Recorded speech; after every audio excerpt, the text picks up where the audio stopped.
রুমিন ফারহানার বাড়িতে হামলা করল বৈষম্য বিরোধী ছাত্র আন্দোলন।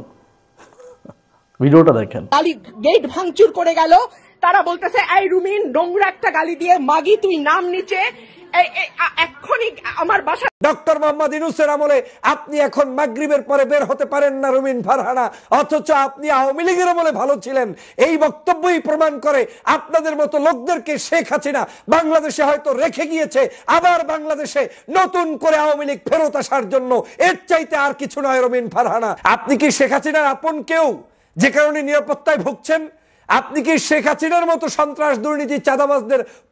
হ্যাঁ, খুব ভালো বক্তা, প্রতিবাদী কণ্ঠ, কিন্তু উনি এসব লুকিং ফর শত্রু, ওই যে অপারেশন ডেভিল হান্ট, এই ধরনের কথা আগে শুনে নাই।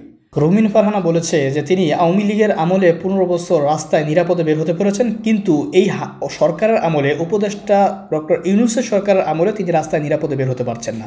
অর্থাৎ তিনি হাসিনার আমলকেই মূল্যায়ন করছেন। এই সরকারের কোনো মূল্যায়ন নাই, এই সরকারের আমলে কেউ নিরাপদ না। হাসিনার আমলে যে গুম খুন হয়েছে সেটা নিরাপদ ছিলেন। তো রুমিন ফারহানা এমন বক্তব্য কেন দিচ্ছেন? রুমিন ফারহানা কি আওয়ামী লীগের কাছে বিক্রি হয়ে গিয়েছেন কিনা? কারণ রুমিন ফারহানার কাছ থেকে তো এমন বক্তব্য জাতি কখনোই আশা করে নাই। আমরা রুমিন ফারহানা হিসেবে আওয়ামী লীগের বিরুদ্ধে প্রতিবাদ হিসেবে চিনি, কিন্তু সেই রুমিন ফারহানা এখন কিভাবে আওয়ামী লীগের দালালি করছে এবং আওয়ামী লীগের পক্ষে কথা বলছে? দর্শক, এই বিষয় নিয়ে আলোচনা করেছেন কয়েকজন আলোচক। তাদের আলোচনা শুনলে আশা করি বুঝতে পারবেন রুমিন ফারহানাদেরকে দিয়ে আওয়ামী লীগ গোপনে কাজ করে যাচ্ছে। আপনি কি শেখ হাসিনার মতো সন্ত্রাস দুর্নীতি চাঁদাবাজদের পক্ষে যে কারণে নিরাপত্তায় ভুগছেন ব্যারিস্টার রুমিন ফারহানা? আপনি কি বাংলাদেশে মনে করছেন যে আপনি হাসিনার কোনো দালাল কিংবা গোপন সংস্থার সদস্য যে কারণে নিরাপত্তায় ভুগছেন? না হয় কেন বলছেন? আমি এর মাধ্যমে বলতে চাই, বাংলাদেশের প্রত্যেকটি জায়গায় এখনো শেখ হাসিনার গুপ্তচরেরা বিভিন্ন নামে বেনামে হয়তো বিভিন্ন সংগঠনের মধ্যে লুকায়িত আছে। না হয় এই ধরনের বক্তব্য কোনোদিন হতে পারে না। 5ই আগস্টের এই সরকার হচ্ছে আমাদের সরকার, দেশের সরকার, মানবতার সরকার। 5ই আগস্টের সরকার হচ্ছে ইউনূসের এই সরকার, হচ্ছে বিপ্লবী সরকার, বিপ্লব পরবর্তী আজকের এই বাংলাদেশের মানুষের নেতৃত্ব দেওয়ার সরকার। এই সরকারের ভুল থাকবে, ত্রুটি থাকবে, সব থাকবে, কিন্তু এই সরকার কোনোদিনই শেখ হাসিনার চাইতে খারাপ সরকার নয়, আওয়ামী লীগের চাইতে খারাপ সরকার নয়। আওয়ামী লীগ একটি হত্যাকারী, গুমকারী, নির্যাতনকারী সরকার ছিল, জনগণের উপরে একেবারে চরম মাত্রার একেবারে আধিপত্য বিস্তারকারী সরকার ছিল। ওই সরকারকে হটিয়ে আমরা যেই সরকার বসিয়েছি, সেই সরকারকে যেই নেত্রীর পছন্দ হয় না, নিশ্চয়ই ওই নেত্রী শেখ হাসিনার ব্যক্তিগত কারণে, তার কোনো একজন বিশেষ ব্যক্তি ছাড়া আর কিছু নয়। অতএব প্রিয় বন্ধুরা আমার, এ দেশকে রক্ষা করতে হলে দলমত চিনি না, আওয়ামী বিরোধী এই সংগ্রাম আমাদের অব্যাহত রাখতে হবে। হাসিনার দোসরদের বিরুদ্ধে আমাদের লড়াই অব্যাহত রাখতে হবে। আওয়ামী লীগের সকল ষড়যন্ত্র সম্পর্কে আমাদেরকে সজাগ থাকতে হবে। ব্যারিস্টার রুমিন ফারহানা বলছেন যে বাংলাদেশে এখন আর একা একা ঘর থেকে বের হওয়া যায় না, রাস্তাঘাটে হাঁটতে নাকি তার সন্ধ্যার পরে মানুষ প্রয়োজন হয়। এমন এক বিভীষিকাময় বাংলাদেশের পরিস্থিতি যে রুমিন ফারহানাকে এক জায়গা থেকে আরেক জায়গায় যেতে হলে একা একা আর তিনি পারছেন না, তাকে মানুষ ছাড়া চলা দুষ্কর হয়ে দাঁড়িয়েছে তার জন্য। তার মানে তার জীবন এখন শঙ্কিত, তার চলাফেরা এখন লিমিটেড হয়ে যাচ্ছে। জনগণকে তিনি ভয় পাচ্ছেন, কে কোন জায়গা থেকে কিভাবে কি দুর্ঘটনা ঘটিয়ে ফেলেন সেগুলো নিয়ে তিনি একেবারেই জনসম্মুখে তথা লাইভে আপনার টকশোতে উন্মুক্ত করে দিলেন যে এই সরকারের সময় এরকম একটি খারাপ পরিস্থিতি বিরাজ করছে। কোন সরকারের সময়? যেই সরকার 5ই আগস্টে জুলাই বিপ্লবের চেতনা ধারণ করে একটি অভ্যুত্থান, একটি বিপ্লব, একটি চেতনার উপর ভিত্তি করে প্রতিষ্ঠিত হয়েছে, সেই সরকারের সময় রুমিন ফারহানার জীবন নিরাপদে নেই। রুমিন ফারহানার জীবন নিরাপদে কখন ছিল? শেখ হাসিনার যে 16 বছর ছিল সেই সময় তিনি নিরাপদে ছিলেন, সেই সময় তিনি সংসদে ছিলেন, সেই সময় তিনি বাসা বাড়ি, টকশো, রাস্তাঘাট সব জায়গায় তিনি চলতে পারতেন। রাজনীতি ভিন্নভাবে করলেও তার কোনো নিরাপত্তার সমস্যা ছিল না। কিন্তু এই রুমিন ফারহানারই আমরা দেখেছি যে তার উপরে যখন তিনি ছাত্রদের আন্দোলনে যোগ দিতে একটি জায়গায় এসেছিলেন, শহীদ মিনার, সেই দিন তার বাসায় যে আক্রমণ করা হয়েছে, তিনি সেখানেও বলার চেষ্টা করেছিলেন যে তার উপরে গুন্ডারা আক্রমণ করছে, এবং সেই সময়টা কিন্তু ডক্টর মোহাম্মদ ইউনূসের সরকার না। তিনি বলছেন এগুলো আওয়ামী লীগ কিংবা ওদেরই। আবার পরক্ষণে বলছেন যে এদের দলীয় পরিচয় নাই, এরা আওয়ামী লীগও না। তার মানে ওই সময়ও তার বক্তব্যে একটু আওয়ামী প্রীতি ভাবটা দেখা গিয়েছে। মানে যারা তার উপরে আক্রমণ করতে এসেছে আওয়ামী লীগের সময়ও, তারা মূলত দলের কেউ হইতে পারে না, দল হইলে তো এরকম আক্রমণ করতে পারে না। তো তিনি জানেন না যে আওয়ামী লীগ মানেই সন্ত্রাস, আওয়ামী লীগ মানেই চাঁদাবাজ, আওয়ামী লীগ মানেই দুষ্ট, আওয়ামী লীগ মানেই একটি গন্ডর, এটা তিনি জানেন না। যাই হোক, তিনি তো সেই দিন বলেছিলেন যে আমার উপরে আক্রমণ করা হচ্ছে, আমার মা অসুস্থ, আমার মাকে হসপিটালে নিব, এই সময় দরজা জালনা ভেঙে দিচ্ছে, কাজ ভেঙে দিচ্ছে।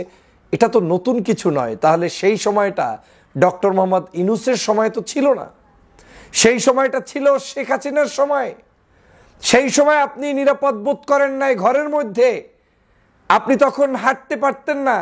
আপনার বক্তব্য অনুযায়ী যে আপনার বাসার সামনে নিরাপদ ছিলেন না, ঘরের মধ্যে দরজা জানলা ভেঙে ফেলছে। আর আজকে আপনি টিভিতে যাচ্ছেন, টক শো করছেন, রাস্তাঘাটে হাঁটছেন, সভা সমাবেশ করছেন, আপনি এখন বলছেন যে আপনি নিরাপত্তা বোধ করেন না। আসলে আপনি কি বোধ করতে চান আপনি বলেন? বাংলাদেশের জনগণকে কিভাবে আপনি বুঝাতে চান যে এই সরকার কোনো ভালো সরকার নয়?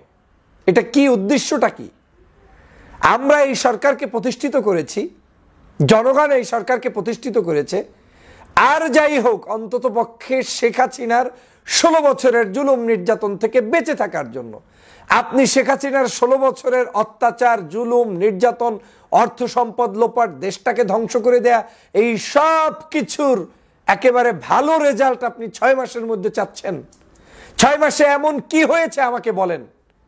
আওয়ামী লীগের আমলে প্রতিদিন গুম হতো, ক্রস ফায়ার হতো, হত্যা করা হতো, মানুষ নির্যাতন হতো, আলেম ওলামাকে জেলে ভরা হতো, মানে ফাঁসির কাস্টে ঝুলানো হতো, কান্নার রোল বসতো, পৃথিবীর বিভিন্ন জায়গা থেকে বাংলা ভাষাভাষী মানুষরা অস্থিরতা প্রকাশ করত, অর্থনৈতিক মন্দা, রাজনৈতিক অস্থিরতা, কোনো ব্যক্তি কোনোভাবে রাজনীতি করতে পারতো না। 3টি ইলেকশন, সবগুলো অবৈধ ইলেকশন ছিল, এবং কোনো ইলেকশনেই বাংলাদেশের আর কোনো রাজনীতিবিদদেরকে সুস্থভাবে কোনো কিছু করতে দেয় নাই, অ্যাকসেপ্ট রুমিন ফারহানাকে, যেখানে কোটাভিত্তিক মহিলা এমপি বানানো হয়েছে বিএনপির পক্ষ থেকে।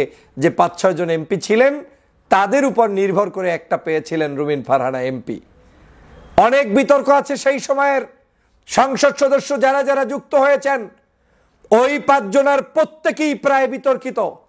একজন উকিল আব্দুস সত্তার, এই রুমিন ফারহানার আসনের লোক।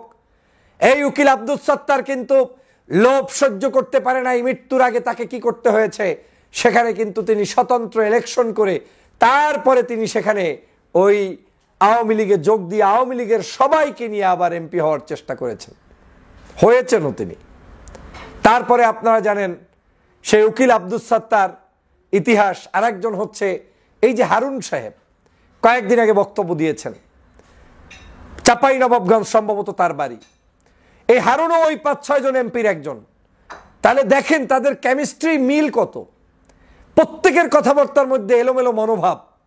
সেই হারুনও কয়েকদিন আগে বলছে বাংলাদেশের শেখ হাসিনা যেভাবে যুদ্ধাপরাধীদের বিচার করেছে, এই রাজাকারদেরকে শাস্তি দিতে হবে, এদেরকে আবার নতুন করে বিচার শুরু করতে হবে, না হয় নাকি বাংলাদেশ সুন্দরভাবে থাকবে না। এবং আজহারির আলেম ওলামার মাহফিল নিয়ে যে ধরনের কুৎসা রটাচ্ছে, এটা কোনো মানুষ সহ্য করতে পারে না। এই একই লোক, ওই লোকই তারেক রহমানের বক্তব্য শোনে নাই, তার কথা রাখে নাই, চাপে পড়ে বাধ্য হয়ে এই দল তাকে তার সর্বশেষ নমিনেশন, মানে এমপি হওয়ার পরে শপথ নিতে এক প্রকার বাধ্য হয়েছে মির্জা ফখরুল সাহেব, তখন কিন্তু সেখানে শপথ নেয় নাই। এই রুমিন ফারহানা ওই ক্লাসমেটেরই ফ্রেন্ড। আজকে আমার মনে হচ্ছে তাদের সবার ধরন এক। রুমিন ফারহানা এখন বলছে বাংলাদেশের জনগণ আজকে শান্তিতে নাই, ঘর থেকে বের হতে পারছে না, মাগরিবের পরে নাকি নিরাপত্তা বোধ করছেন না, অনিরাপদ একটি বাংলাদেশে উনি বসবাস করছেন। বাহ, এই কথা বলার জন্যই তো শেখ হাসিনা মনে হয় বাংলাদেশে কিছু মানুষকে তৈরি করছে, যারা এই কথাগুলো বলবে, আর এই কথাগুলোই শেখ হাসিনা দেশ বিদেশে প্রচার করে তারপরে তার নিজের রাজনীতিকে পরিচালনা করবে। এই কারণেই গত 16 বছর পর্যন্ত বাংলাদেশে আমরা আন্দোলন সংগ্রামে সফল হইনি, কারণ আমাদের ভিতরে শেখ হাসিনা এমন কিছু বক্তব্য, এমন কিছু মানুষকে জিয়ে রেখেছে, টিকিয়ে রেখেছে, যাদের বক্তব্যগুলোর মাধ্যমে আমরা আমাদের এই বাংলাদেশে যাতে করে আন্দোলন সংগ্রাম সুষ্ঠু সুন্দরভাবে সফল করতে না পারি। এই রুমিন ফারহানারই বিভিন্ন বক্তব্য আগেও বিতর্কিত হয়েছে। সাম্প্রতিক সময় আবার 32 নাম্বার নিয়ে বক্তব্য। এই 32 নাম্বার বাংলাদেশের সকল সাধারণ জনগণ, এটাই কোনো নেতা টেতা ছিল না, বিএনপি জামাত আর হেফাজত আর চরমনাই নাই, এখানে কোনো দল টল কেউ দেখে নাই, আর ছাত্র জনতার কোনো নেতা ছিল না। শেখ হাসিনা বাংলাদেশের বিরুদ্ধে কথা বলেছে, ছাত্র জনতাকে খুন করে আবার সেখানে বক্তব্য দিতে আসতে চেয়েছে। জনগণ সদল বলে শেখ হাসিনার এই দাম্ভিকতার জবাব দিতে গিয়ে 32 নম্বরে যা হওয়ার তাই হয়েছে। এটা নিয়েও চুলকানি কেন আপনাদের? বাংলাদেশের কোনো ইস্যুতে শেখ হাসিনা যে সকল কার্যক্রম করে সেই ইস্যুতে কেউ যদি বক্তব্য দেয়, তার পক্ষে যদি অবস্থান নেয়, সেটা কোনোদিনই দেশের সাধারণ জনগণ মেনে নিতে পারে না, মেনে নিবে না, মেনে নিচ্ছে না। কিন্তু আজকের সেটাই হচ্ছে এই বাংলাদেশের বর্তমান অবস্থা, যে এখানে এখন সবাই মিলেমিশে আওয়ামী লীগকে পুনর্বাসন করার কাজে নেমে পড়েছি আমরা। এখন বক্তব্য শুনলেই মনে হয় আওয়ামী লীগের আমল ভালো ছিল, ডক্টর মোহাম্মদ ইউনূসের আমল খারাপ। আওয়ামী লীগের আমল ভালো ছিল, আজকের সব ধ্বংস হয়ে যাচ্ছে, ভাবখানা এরকম। অথচ আওয়ামী লীগের আমলে যখন একটি গোষ্ঠী নিগৃহীত ছিল, তখন এই সকল মানবতাবাদী কোনো নেতাকে, কোনো রাজনৈতিক কর্মীকে বক্তব্য দিতে আমরা দেখি নাই। আলেমরা জেলে কথা বলে নাই, ফাঁসির কাস্টে নিয়ে গিয়েছে কথা বলে নাই। আর আপনি এখন সন্ধ্যার সময় বের হইতে পারতেছেন না, নিজে নিজে ইচ্ছা করে বলছেন। তার মানে আপনি যে আপনার নিরাপত্তা যদি আপনি নিশ্চিত করতে না পারেন, আপনি যদি না জানেন যে বাংলাদেশের মানুষ আপনাকে কোন কথা কোন বক্তব্য পছন্দ করে, আপনার রাজনীতি কি হওয়া উচিত, আপনি যদি শেখ হাসিনার দালালি করেন, তাহলে তো বাংলাদেশে আপনার নিরাপত্তা এমনিও থাকবে না। সেটা যে দল করেন, কোনো দল করলে লাভ হবে না। যদি হাসিনা প্রীতি কেউ দেখায়, তাকে তো কেউ জনপদ দিয়ে কেউ নিরাপত্তা দিবে না। এখন যদি আমার প্রশ্ন থাকে আপনার প্রতি, তার মানে ব্যারিস্টার রুমিন ফারহানা, আপনি কি এই হাসিনার কাছের কেউ হয়েছেন যে কারণে নিরাপত্তাহীনতায় ভুগছেন? আপনি কি শেখ হাসিনার আপন কেউ যে কারণে নিরাপত্তায় ভুগছেন? আপনি কি শেখ হাসিনার মতো সন্ত্রাস দুর্নীতি চাঁদাবাজদের পক্ষে যে কারণে নিরাপত্তায় ভুগছেন ব্যারিস্টার রুমিন ফারহানা? আপনি কি বাংলাদেশে মনে করছেন যে আপনি হাসিনার কোনো দালাল কিংবা গোপন সংস্থার সদস্য যে কারণে নিরাপত্তায় ভুগছেন? না হয় কেন বলছেন ডক্টর মোহাম্মদ ইউনূসের আমলে আপনি এখন মাগরিবের পরে বের হতে পারেন না রুমিন ফারহানা, অথচ আপনি আওয়ামী লীগের আমলে ভালো ছিলেন? এই বক্তব্যই প্রমাণ করে আপনাদের মতো লোকদেরকে শেখ হাসিনা বাংলাদেশে হয়তো রেখে গিয়েছে, আবার বাংলাদেশে নতুন করে আওয়ামী লীগ ফেরত আসার জন্য। এর চাইতে আর কিছু নয় রুমিন ফারহানা। আমি এর মাধ্যমে বলতে চাই, বাংলাদেশের প্রত্যেকটি জায়গায় এখনো শেখ হাসিনার গুপ্তচরেরা বিভিন্ন নামে বেনামে হয়তো বিভিন্ন সংগঠনের মধ্যে লুকায়িত আছে। না হয় এই ধরনের বক্তব্য কোনোদিন হতে পারে না। 5ই আগস্টের এই সরকার হচ্ছে আমাদের সরকার, দেশের সরকার, মানবতার সরকার। 5ই আগস্টের সরকার হচ্ছে ইউনূসের এই সরকার, হচ্ছে বিপ্লবী সরকার, বিপ্লব পরবর্তী আজকের এই বাংলাদেশের মানুষের নেতৃত্ব দেওয়ার সরকার। এই সরকারের ভুল থাকবে, ত্রুটি থাকবে, সব থাকবে, কিন্তু এই সরকার কোনোদিনই শেখ হাসিনার চাইতে খারাপ সরকার নয়, আওয়ামী লীগের চাইতে খারাপ সরকার নয়। আওয়ামী লীগ একটি হত্যাকারী, গুমকারী, নির্যাতনকারী সরকার ছিল, জনগণের উপরে একেবারে চরম মাত্রার একেবারে আধিপত্য বিস্তারকারী সরকার ছিল। ওই সরকারকে হটিয়ে আমরা যেই সরকার বসিয়েছি, সেই সরকারকে যেই নেত্রীর পছন্দ হয় না, নিশ্চয়ই ওই নেত্রী শেখ হাসিনার ব্যক্তিগত কারণে, তার কোনো একজন বিশেষ ব্যক্তি ছাড়া আর কিছু নয়। অতএব প্রিয় বন্ধুরা আমার, এই দেশকে রক্ষা করতে হলে দলমত চিনি না, আওয়ামী বিরোধী এই সংগ্রাম আমাদের অব্যাহত রাখতে হবে। হাসিনার দোসরদের বিরুদ্ধে আমাদের লড়াই অব্যাহত রাখতে হবে। আওয়ামী লীগের সকল ষড়যন্ত্র সম্পর্কে আমাদেরকে সজাগ থাকতে হবে। আমাদের আগামীর বাংলাদেশ বিনির্মাণ করতে হবে ন্যায় ইনসাফ এবং এই যে অসৎ চিন্তা, আধিপত্যবাদের পক্ষে, আওয়ামী লীগের পক্ষে যে সকল দালাল, তাদের মুখোন্মোচন করে আগামীর রাজনীতি প্রতিষ্ঠা করতে হবে। সবাইকে ধন্যবাদ। ওনার কথার মূল্য আছে তো, যার জন্য এই কথাগুলো বলতেছি আমি আজকে। ওনার মূল্যবান কথা নিয়ে কথা হবে। উনি খুব গুরুত্বপূর্ণ কথা বলছে। গত 15 বছরের চেয়ে এই 6 মাস খুব খারাপ অবস্থায়, উনি একা বাইর হইতে পারে না রাস্তায়। আচ্ছা, উনার মুখে আগে শুনে নি, তারপর আলাপ করি।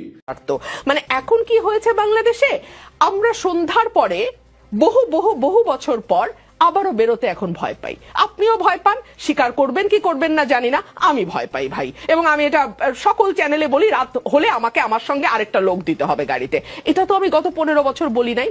একেবারে আম জনতা, আপনার প্রোগ্রামের যে হেডলাইন, সেই হেডলাইনের মানুষজনের সঙ্গে আমি যখন কথা বলি, তারা আমাকে গলা নিচু করে একটা কথা বলে, ভাই তাড়াতাড়ি নির্বাচনের ব্যবস্থা করেন, তাড়াতাড়ি একটা নির্বাচনের ব্যবস্থা করেন। কোন দিকে যাচ্ছে বাংলাদেশ, কোন দিকে যাচ্ছে বাংলাদেশ? এইটা কি এই 22 জন উপদেষ্টার জবাব দেওয়ার কথা নয়? ব্যারিস্টার রুমিন ফারহানা, বড় কথা লুকিং ফর শত্রুজ কিংবা ডেভিল কি অপারেশন ডেভিল হান্ট, এইসব অদ্ভুত অদ্ভুত কথা। এইসব অদ্ভুত অদ্ভুত কথা তো উনি আগে শুনে নাই। এইসব অদ্ভুত অদ্ভুত কথা আগে শুনে নাই। আসসালামু আলাইকুম। হ্যাঁ, অদ্ভুত অদ্ভুত কথা। রুমিনা ফারহান ম্যাডাম আমার পছন্দের, হ্যাঁ, খুব ভালো বক্তা, প্রতিবাদী কণ্ঠ, কিন্তু উনি এসব লুকিং ফর শত্রু, ওই যে অপারেশন ডেভিল হান্ট, এই ধরনের কথা আগে শুনে নাই। লুকিং ফর শত্রু এই কথাটা কে বলতো? উনার দলের লোকই তো বলতো, বাবর সাহেব। হ্যাঁ হ্যাঁ, উনার দলের লোকের কথাও তো ওনার পছন্দ না। আমার অপারেশন ডেভিল হান্ট, এইসব অদ্ভুত শব্দ উনি আগে শুনেন নাই। উনি খুব স্পষ্ট ভাষায় বলছে, প্রতিবাদী তো, প্রতিবাদী উনি মুখে আটকায় না ওনার প্রতিবাদ করতে, কাউকে ভয় পায় না। গত 15 বছর আমি দেখছি উনি অনেক প্রতিবাদ করছেন, অনেক প্রতিবাদ করছেন। আমি তো ভয় পাইতাম, হায় হায় ওনারে না গায়েব করা যায় না। ওনাকে গায়েব করতে পারবে না, কারণ উনি আইনের লোক তো, উনি রাজনীতি করেন তো, ওনার ভিত অনেক শক্ত তো, ওনার কথার মূল্য আছে তো। যার জন্য এই কথাগুলো বলতেছি আমি আজকে।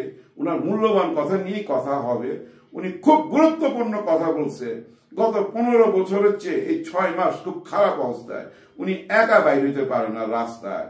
কি মনে হয় আসলে কি উনি প্রতিবাদী? হ্যাঁ, প্রতিবাদী। ওনার দিক থেকে উনি ঠিক আছে, কারণ ওই যে রাস্তায় বের হইলে ওনার কানের কাছে সবাই বলে, আবার নির্বাচন দেন, নির্বাচন না দিলে এই দেশ বাঁচবে না। বলে তো, উনি তার মিথ্যা কথা বলবে না, উনি সত্যি কথাই বলে। নির্বাচন চায় তো, হ্যাঁ, ওনার দলের লোক নির্বাচন চাইবে না কেন? অবশ্যই চাইবে। আর উনি যখন বাইর হয় এই যে ফুটপাতে, ওনারে কানে কানে বলে নির্বাচন চায়, জোরে বলে না কেন? জোরে বললেও তো কোনো ভয় নাই, চিৎকার করে বলতে পারে। ওপেন তো সবাই বলতেছে না নির্বাচনের কথা, এটা ভয় কিসের? আর উনি রাস্তা বেরোইতে কেন ভয় পায় আমি বুঝি না। কারণ এখন তো ফুটপাতে বিএনপির ছেলেপেলেরাই আছে। একটা সময় আওয়ামী লীগ ছিল, উনি বলতেন ওই টাইমে উনি রাস্তায় বেরোতে পারেন না। উনি বলতেন, হ্যাঁ, ওনার মাকে নিয়ে থাকেন এলিফেন্ট রোডের কোন একটা ফ্ল্যাটে।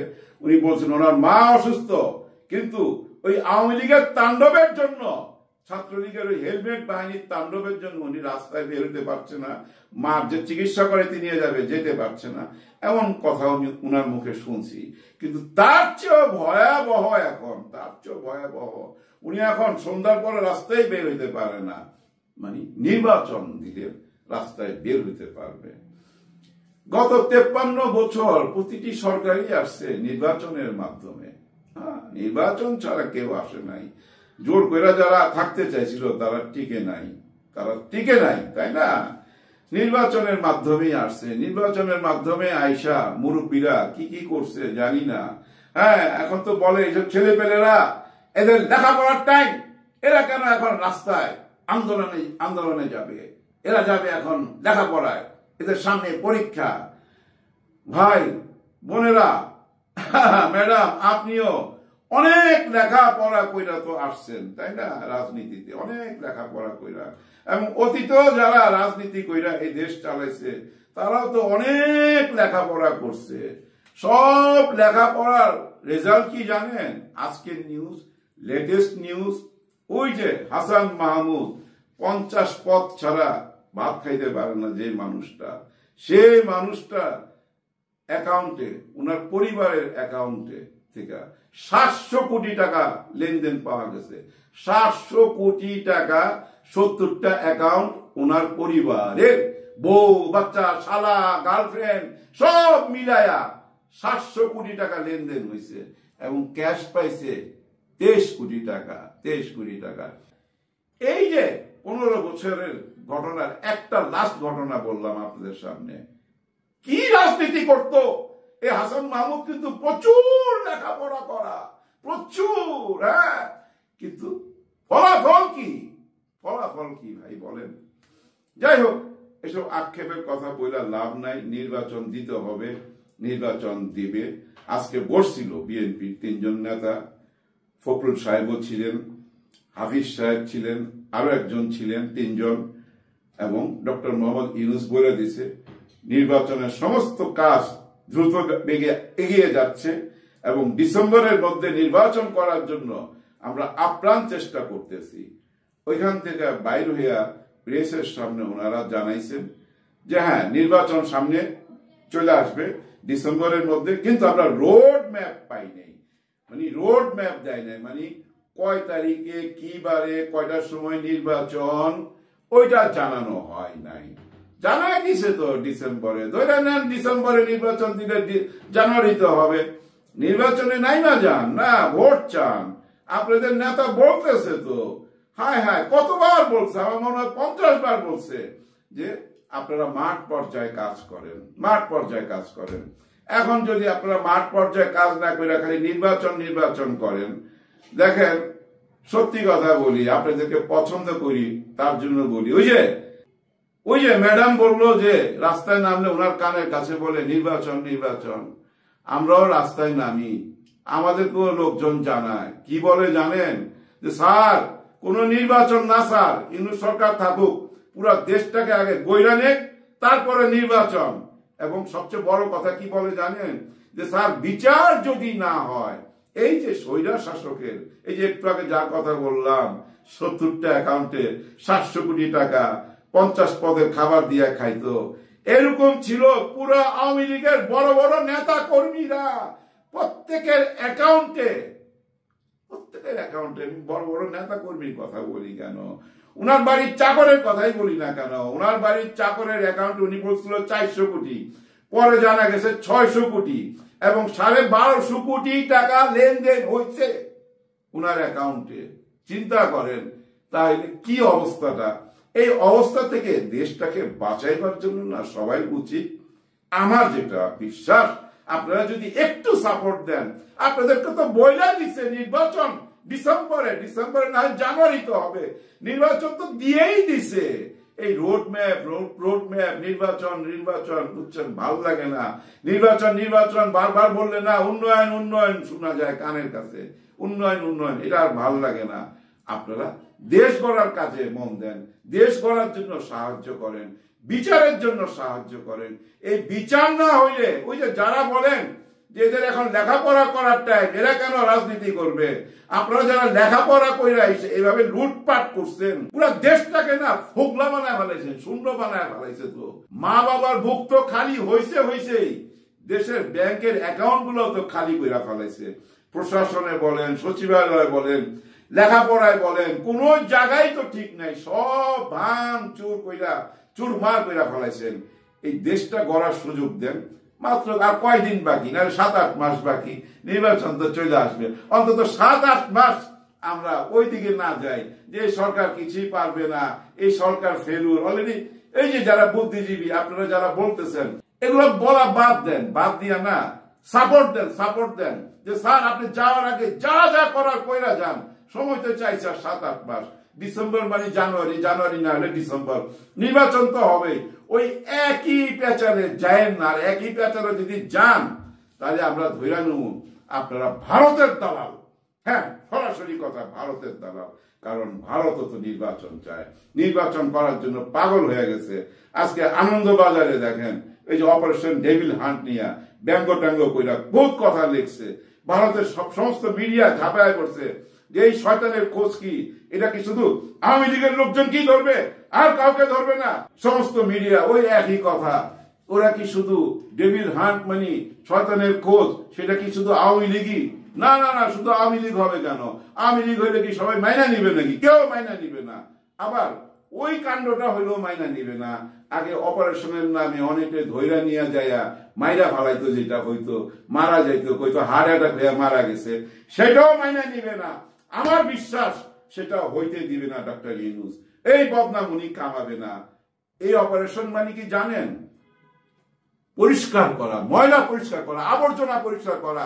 যারা বলতেছেন এটা কেন আরো আগে করলো না, 3 মাস আগে করলো না, 7 দিন আগে করলো না, 2 দিন আগে করলো না, সেদিনই কেন করলো?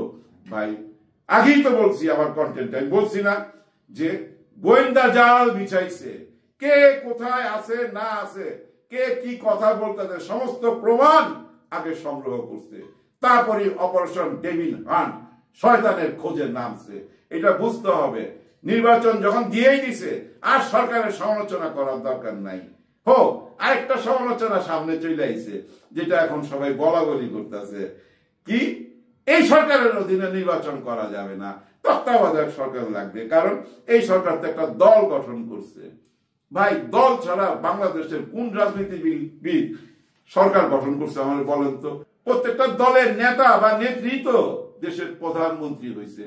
আর এটা কোন তত্ত্বাবধায়ক সরকার না, অন্তর্বর্তীকালীন সরকারও না, এটা একটা বিপ্লবী সরকার, অভ্যুত্থানের মধ্যে দিয়ে আসছে। আর অভ্যুত্থান যারা করছে ওইটাও তো একটা দল। আপনাদের যেমন বিএনপির দল আছে, জামাতের দল আছে, এই যে জাতীয় পার্টির দল আছে, অন্য অন্য পার্টির দল আছে, এদেরও দল আছে। এদের দল কারা? যারা অভ্যুত্থান করছে। উনি বলছে না যে আমাকে ছাত্ররা বসাইছে, ছাত্র মানে ছাত্র জনতা, তার মানে উনার দলের লোকে ওনারে বসাইছে। এখানে তো লুকোচুরি করার কিছু নাই, ওপেন সিক্রেট, এটা ওপেন সিক্রেট। উনার দল এটা, উনার ফোর্স এটা। আপনাদের যেমন সবাই ফোর্স আছে, উনারও এটা ফোর্স। এটা আমি মনে করি, এটা আমার ব্যক্তিগত ধারণা, কারোর সাথে নাও মিলতে পারে, কিন্তু একটা জায়গায় সবাই সঙ্গে মিলবে, যেটা আসেন আমরা সবাই দেশের জন্য দোয়া করি, একে অপরের জন্য দোয়া করি, আমাদের জন্য সুবুদ্ধি আসে। আমরা যদি এইটুক বুঝতে পারি যে আমরা একটা কালো হাত থেকে বাঁচতে চাই, বিশাল বড় কালো হাত, যে কালো হাত আমাদের স্বাধীনতাকে খাবলায় ধরে রাখছে, কিন্তু এখনো ছাড়ে নাই। এটা শার্টের কলার ধরে রাখে না, ছাড়ে নাই, কিন্তু এটা ছাড়াইতে হবে। তারপরে আমরা মুক্ত হব, দেশ ঠিক পথে যাবে। আর আমার বিশ্বাস দেশ ঠিক পথে যাচ্ছে। সবার জন্য সবাই দোয়া করবেন। আল্লাহ হাফেজ। রুমিন ফারহানার বাড়িতে হামলা করলো বৈষম্য বিরোধী ছাত্র আন্দোলন। ভিডিওটা দেখেন। গেট ভাঙচুর করে গেল, তারা বলতেছে এই রুমিন নোংরা একটা গালি দিয়ে, মাগি তুই নাম নিচে, এক্ষুনি আমার বাসার সামনে গেল। কি ভাবছেন এটা কি বৈষম্য বিরোধী ছাত্র আন্দোলন ওরা হামলা করছে? এটাকে যে গালিগালাজ করে গেছে ওরা, বাড়ির সামনে এসে গালিগালাজ করে গেছে কি বৈষম্য বিরোধী ছাত্র আন্দোলনে ওরা? এবং গাড়িতে ধাওয়াও দিছে, সে যাচ্ছিল তাকে ধাওয়াও দিছে। ভিডিওটাও দেখেন।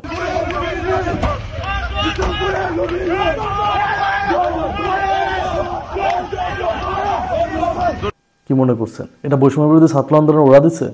না, এটা বৈষম্য বিরোধী ছাত্র আন্দোলনের কেউ দেয় নাই, এটা দিয়েছে আওয়ামী লীগের গুন্ডা বাহিনী। এই যে আমাদের আপা বলছে না যে সে আগে নিরাপদ ছিল, এখন নিরাপদ না। আগে যদি নিরাপদ থাকবে তাহলে তার বাড়িতে কেন হামলা করতে গেছিল ছাত্রলীগের পোলাপান? তাকে তো রাস্তায় নামতে হয় নাই, তার বাড়িতে হামলা করতে গেছিল, তাকে অকথ্য ভাষায় গালিগালাজ করছিল। এই যে ভিডিও দেখছেন না, এটা কিন্তু বৈষম্য বিরোধী ছাত্র আন্দোলনের কেউ এরকম গালিগালাজ করে নাই, এটা করছিল আওয়ামী যুবলীগ ছাত্রলীগের ক্যাডাররা। আর আমাদের আপা ওই সময় ভালো ছিল, আমাদের আপা ওই সময় খুব ভালো ছিল। আমাদের আপা শামীম ওসমানের সাথে খুব ভালো সম্পর্ক ছিল ওই সময়। মানে আমার কষ্ট লাগে, এরা কিভাবে ভুলে যায় রে ভাই? এরা 17 বছরের নির্যাতন কিভাবে ভুলে যায়? আমি তো মিলাইতে পারি না, আসলে কি এরা মানুষ না অন্য গ্রহের কিছু? সত্যি বলতেছে, আমি মিলাইতে পারি না। শোনেন একটা কথা বলি, শিক্ষা যদি আপনার এখন না হয়, শিক্ষা কবে হবে? পরাজিত শক্তিকে ধ্বংস করে দেওয়া উচিত, তাহলে পরাজিত শক্তি আর মাথা চালাতে উঠতে পারবে না। এই আওয়ামী লীগ বাংলাদেশের মানুষের সাথে কি করছে এটা সকলের জানা। এই আওয়ামী লীগকে বাংলাদেশে পুনর্বাসন করা, আওয়ামী লীগের ছাপাই গাওয়া, এটা আসলে আমি ভালো চোখে দেখি না। আমি মনে করি এরা হচ্ছে দালাল, এরা আওয়ামী লীগের দালাল, এরা ইন্ডিয়ার দালাল। সত্যি করে বলতেছি, আমি এদেরকে এর থেকে ভালো বলতে পারবো না, এর থেকে জঘন্যভাবে ভাষায় বলা গেলেও আমি বলতাম। সত্যি বলতেছি। তো ওই যে দেখছেন না, অনেকেই মনে করছেন যে এই সিরুমেই শুধু কাঁপাই, না, রাজপথেও কাঁপাইতে পারি ভাই, অনেক কাঁপাইছি। হয়তো আমাকে চেনেন আপনারা অল্প দিন, অনেক আগে কাঁপাইছি।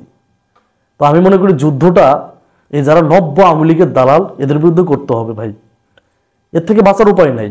কারণ আমি যেটা করে ফেলেছি, আপনার কি মনে হয় শিক্ষার্থী মারা গেছে 2000, শেখ হাসিনা পুলিশ মারার কথা বলতেছে 3000, বোঝেন নাই?